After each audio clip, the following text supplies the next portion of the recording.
maybe this was an accident. Maybe it was intentional. There's a moment on the show everybody's going to be talking about between Lollipop and Hollywood. Lollipop has her top ripped off by Hollywood. They're going to keep going, and no one's going to cover up. So there's exposed breasts here. And the Torchwood report that the company had long talked about exposing breasts on one of their events, and then, well, it happened.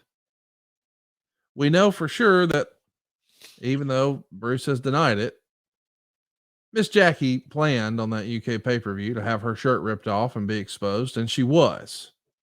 And we know in 1998, Sable did the handprint thing on the Fully Loaded pay-per-view, and that was all planned as well.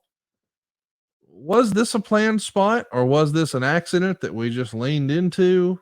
Talk to me about this. I wish I could. My gut tells me it was planned. Okay. It's pay-per-view. We had built kind of a cat fight storyline.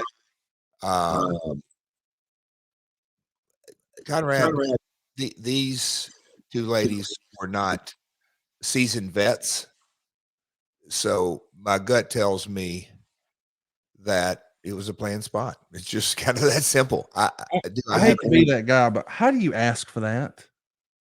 I mean, is this? And do you know who my gut tells me produced this without having any recollection of like who actually did this? Love to hear. Who do you give me one or two guesses? Jeremy Borash, Bob Wright, Vince Russo. I don't know if Dutch was there during this time, but I'm just trying to give you some names to throw out there. I mean, I think most people would assume that it would be a Vince Russo idea. Yeah, but my gut Jerry Jarrett produced it. See, to that I just here's why. Because look, people don't look. I mean, he loved to do outlandish stuff, and in the context of a cat fight / bar fight. Hang on now, Jeff. Though we just talked a few weeks ago, or maybe at this point it was a few months ago. Yeah, about how your dad took issue with some of the coarse language on the show. Yes, and talked to the folks and put his foot down. And then we got little people whacking off in trash cans, and now we got naked boobs. Like, that's hard for me to reconcile. Well, so let's not put it all in. The language is gratuitous. I think that is one bucket. The midget in the trash can, that is. If you ever went to a nightclub, did you ever see a midget pop out of a trash can? I did not. Never. When you're producing a TV show and you have standards and practices, you know what you can and can't get by with. So why go gratuitous? If you were to see a bar fight and two guys started duking it out, and then they got pulled apart, and then they went at it again, then they got pulled apart and went at it again, and so everybody went back to dancing and playing music and all this. And at about 2:30 in the night, things kind of went down, and one guy's girlfriend showed up to pick him up, and words were said. And then all of a sudden, oh, no, you didn't. Oh, no, you didn't. Two ladies hooked it up. Do you think there's a chance that some flesh might be seen? Yes. That's how my dad would look at it.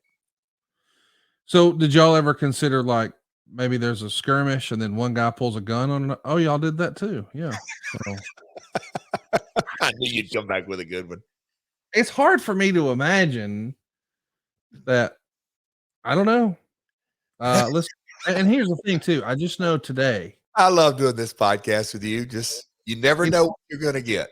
No, you don't. This podcast with you is like a Forrest Gump box of chocolates analogy.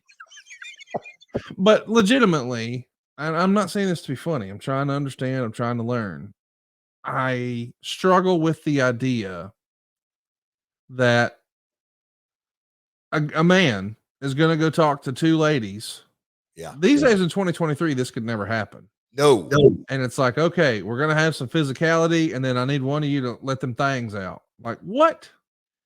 How can we do that? Can you imagine Jarrett talking to his, we'll call it number 2 guy in Bill Dundee, and saying, hey, Bill, here's what I think's going to draw the most money and really make you the most money.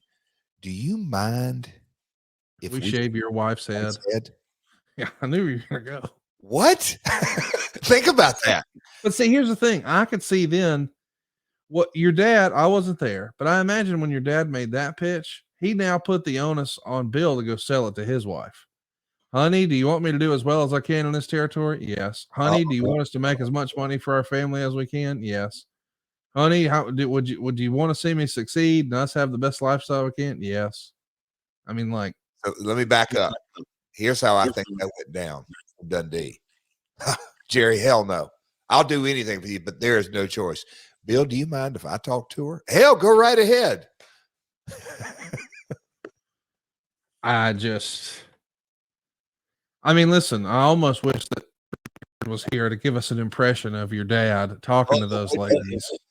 You think you can get him to do that on the next episode? Well, just ask him diplomatically. Have you girls ever been in, like, like a cat fight?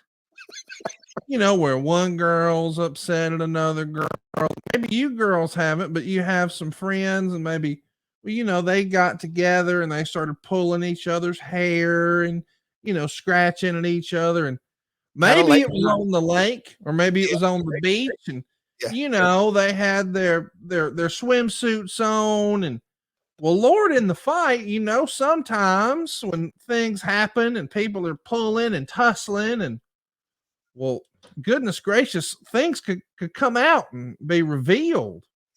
And we like to lean and err on the side of realism here in TNA. That's Total Nonstop Action, ladies, just so y'all know. Anyway, if y'all could have what looks like a real fight, and if y'all were wearing, like bikini tops, do you think in the course of a real fight between you two ladies, would maybe a top be removed partially? Maybe, That's it, pal. And I can just imagine Russo around the corner. Bro, did you sell them on the titty spot? Well, what are we doing? What are we doing here?